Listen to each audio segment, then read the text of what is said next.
Hello, this Sandeep Kumar and welcome you all to the blockchain show. इस video में हम blockchain के टाइप्स, उनके एडवांटेज, डिसएडवांटेज और एप्लीकेशन जैसे कॉन्सेप्ट्स को कवर करेंगे। तो चलिए वीडियो शुरू करते हैं।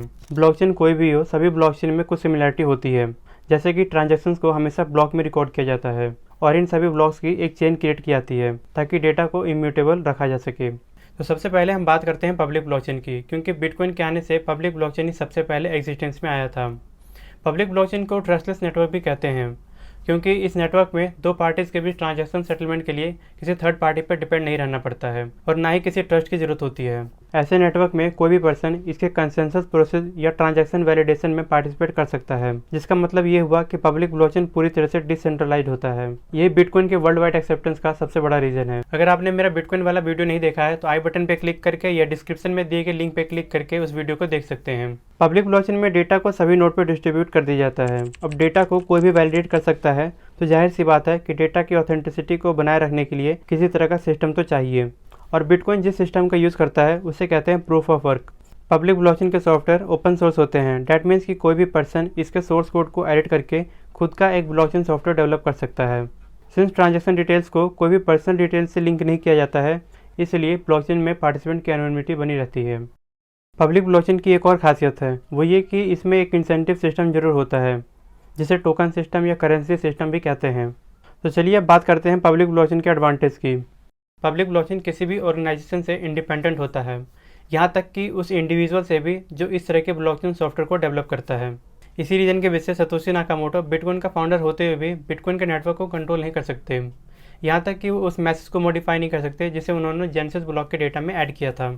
अगर हैकर्स पब्लिक ब्लॉकचेन नेटवर्क के कुछ पार्ट को कंट्रोल कर भी लेते हैं तो भी इससे नेटवर्क पे कोई फर्क नहीं पड़ता है। इसके डिसेंट्रलाइज नेचर के कारण इस पर मौजूद डेटा या ट्रांजैक्शन रिकॉर्ड को किसी भी तरह से सेंसर नहीं किया जा सकता है। सेकेंड एडवांटेज ये है कि अगर आप इस नेटवर्क को सिक्योर रखने में हेल्प करते हैं, यानी कि आप इसे कंप्यूटिंग रिसोर्स प्रोवाइड करते हैं, तो इसके रिटर्न में आपको मिलते हैं क्रिप्टो करेंसी। अधिकतर लोग नेटवर्क को सिक्योर करने के लिए नहीं बल्कि क्रिप्टो करेंसी को माइन करने के लिए कंप्यूटर रिसोर्स का यूज़ करते हैं, लेकिन इनडायरेक्टली इससे ब्लॉकचेन के डेटा को इम्यूटेबल बनाने में बहुत हेल्प होती है। पब्लिक ब्लॉकचेन में ट्रांसपेरेंसी और प्राइवेसी का बहुत बड़ा रोल है। ट्रांसपेरेंसी और प्राइवेसी ये दोनों वर्ड एक दूसरे के कॉन्ट्रास्टिंग है, तो फिर सवाल उठता है कि कैसे पब्लिक ब्लॉकचेन इन दोनों को यूज़ करता है। आइए इसे समझते हैं। ट्रांसपेरेंसी का मतलब होता है किसी इन्फॉर्मेशन को ईजिली देख पाना, जबकि प्राइवेसी का मतलब होता है किसी इन्फॉर्मेशन को प्राइवेट या हाइड करके रखना। ब्लॉकचेन में ऐसे प्रॉब्लम्स को जिस तरीके से सॉल्व किया जाता है उसे कहते हैं सिडोनिमिटी।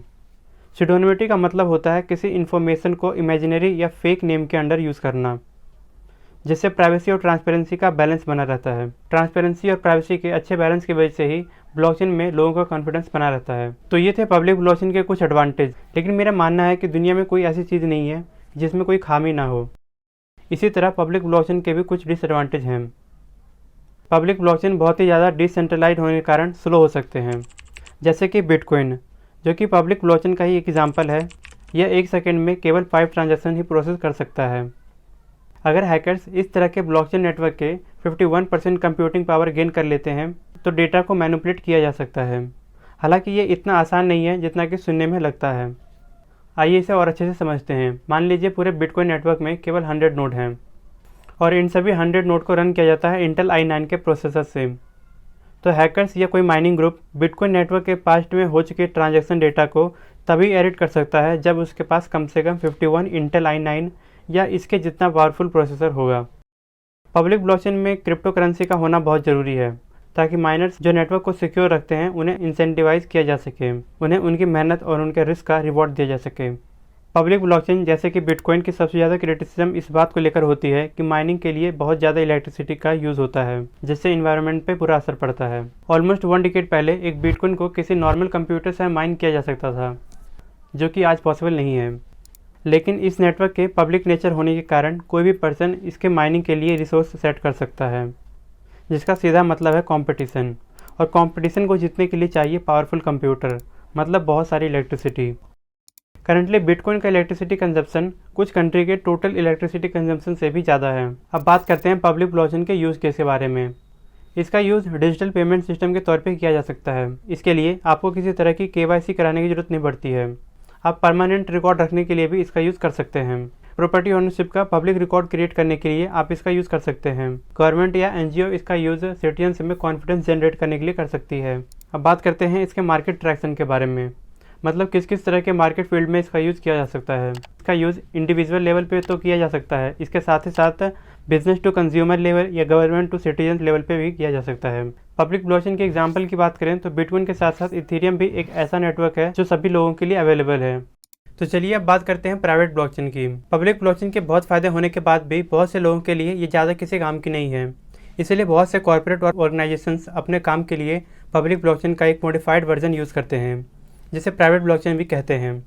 वैसे कुछ एक्सपर्ट्स का कहना है कि प्राइवेट ब्लॉकचेन जैसी कोई चीज़ होती ही नहीं है, जबकि कुछ का मानना है कि प्राइवेट ब्लॉकचेन ज़्यादा किसी काम की नहीं है, क्योंकि इस पर मौजूद डेटा पे भरोसा नहीं किया जा सकता है। प्राइवेट ब्लॉकचेन बेसिकली एक इंडिविजुअल या एक प्राइवेट कंपनी द्वारा कंट्रोल किया जाता है। इसमें एक ऑथराइज्ड एंटिटी ही ब्लॉकचेन के सॉफ्टवेयर को डाउनलोड कर सकता है, इसलिए ट्रांजैक्शंस की डिटेल्स एक्सेस करना सबके लिए पॉसिबल नहीं होता है। पब्लिक ब्लॉकचेन की जैसे इसमें किसी तरह की करेंसी माइनिंग जैसे सिस्टम की जरूरत नहीं पड़ती है, क्योंकि ट्रांजैक्शंस को वैलिडेट करने का काम भी कुछ ऑथराइज्ड एंटिटी के द्वारा ही किया जाता है। यहाँ तक कि उस सॉफ्टवेयर को जिसका यूज़ ब्लॉकचेन से इंटरैक्ट करने के लिए किया जाता है, उससे भी केवल ऑथराइज्ड पर्सन द्वारा ही एक्सेस किया जा सकता है। कॉन्फिडेंशियलिटी प्राइवेट ब्लॉकचेन का एक इंपॉर्टेंट पॉइंट है, पर एक इंडिविजुअल या कंपनी को किसी ब्लॉकचेन इंप्लीमेंट करने से पहले बहुत सी चीज़ों को ध्यान में रखना पड़ता है, जैसे कि ब्लॉकचेन के डेटा को कौन कौन एक्सेस कर सकता है, ट्रांजैक्शन की डिटेल्स किन किन लोगों को विजिबल करना सही है, कौन किस डेटा को स्टोर कर सकता है, साथ ही साथ कौन प्रोसेस को स्टार्ट, रीस्टार्ट या स्टॉप कर सकता है। प्राइवेट ब्लॉकचेन में डेटा शेयरिंग के दो मॉडल होते हैं। एक मॉडल वो होता है जिसमें ट्रस्टेड नोड्स में मौजूद डेटा को एक ऑथोराइज्ड ऐप द्वारा ही एक्सेस किया जाता है। इस मॉडल में पार्टिसिपेंट को खुद के नोड सेटअप करने की परमिशन नहीं होती है। दूसरे मॉडल में पार्टिसिपेंट खुद का नोड तो सेटअप कर सकता है, लेकिन ये नोड प्राइवेट ब्लॉकचेन में मौजूद सभी डेटा को डाउनलोड नहीं कर सकता है, बल्कि केवल उसी डेटा को डाउनलोड कर सकता है जो पार्टिसिपेंट के काम की है या फिर जिसकी परमिशन पार्टिसिपेंट्स को दी गई है। यानी किसी भी मॉडल में पूरी तरह से डेटा को एक्सेस नहीं किया जा सकता है, चाहे रीजन सिक्योरिटी हो, प्राइवेसी हो या फिर कंट्रोलिंग पावर को बनाए रखना।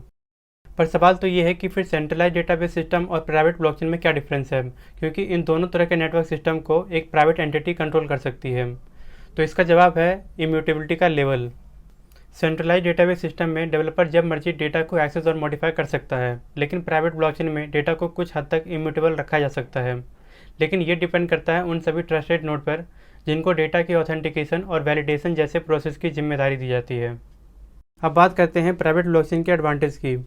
क्योंकि इस नेटवर्क में नोड की संख्या बहुत कम होती है, इसलिए ट्रांजैक्शन वेरिफिकेशन या कंसेंसस प्रोसेस में बहुत ही कम टाइम लगता है और ट्रांजैक्शंस को बहुत ही स्पीडली ब्लॉक में ऐड किया जा सकता है। इसलिए ये नेटवर्क किसी भी पब्लिक ब्लॉकचेन के मुकाबले बहुत फास्ट होता है। जो लोग इसे ब्लॉकचेन नहीं मानते हैं, उनका लॉजिक ये है कि किसी भी ब्लॉकचेन की कोर फिलॉसफी है डिसेंट्रलाइजेशन।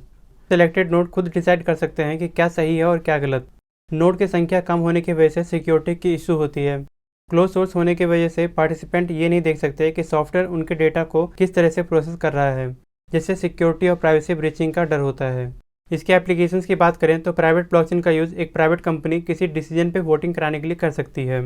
इसके साथ ही साथ सप्लाई चेन मैनेजमेंट में इसका एक अच्छा यूज़ किया जा सकता है। प्राइवेट ब्लॉकचेन के एग्जांपल्स को देखा जाए तो कोर्डा और मल्टी चेन ये दोनों प्राइवेट ब्लॉकचेन के ही एग्जाम्पल हैं। अब बात करते हैं हाइब्रिड ब्लॉकचेन की। जैसा कि नाम से ही पता चलता है, ये ब्लॉकचेन पहले के दोनों ब्लॉकचेन यानी कि प्राइवेट और पब्लिक ब्लॉकचेन का कॉम्बिनेशन होता है। इस तरह के नेटवर्क में प्राइवेट और पब्लिक दोनों ब्लॉकचेन के प्लस पॉइंट्स का बेनिफिट लिया जाता है, जैसे कि इसमें ट्रांजैक्शन बहुत ही ज़्यादा कॉस्ट इफेक्टिव और फास्ट होते हैं।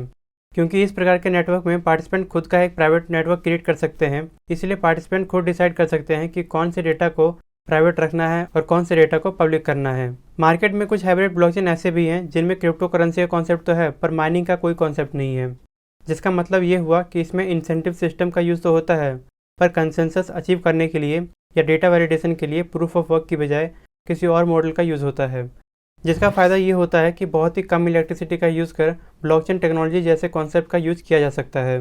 हाइब्रिड ब्लॉकचेन का use business to business transaction में किया जा सकता है। एग्जाम्पल की बात करें तो जिनफिन ब्लॉकचेन एक ऐसे ही कैटेगरी में आता है जो कि बिटकॉइन और इथेरियम से भी कम एनर्जी कंज्यूम करने का क्लेम करता है।